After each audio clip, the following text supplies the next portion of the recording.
आपल्याला शासनाकडून मिळणाऱ्या आजपर्यंतच्या सोयी सुविधा जर टिकवून ठेवायच्या असतील आणि भविष्यामध्ये मराठी शाळा आणि शिक्षकांचं भविष्य सुधार करायचं असेल तर या ठिकाणी सर्व शिक्षक बंधू भगिनींनी एकत्रित यायला पाहिजे.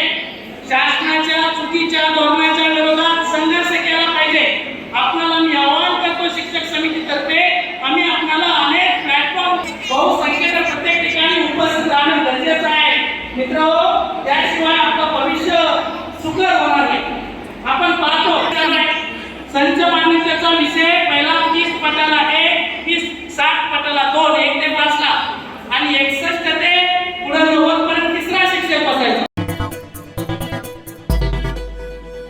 टाइम्स डिजिटलला लाईक करा, सबस्क्राईब करा, शेअर करा आणि बेल आयकॉन दाबायला विसरू नका. पाहत रहा टाइम्स डिजिटल.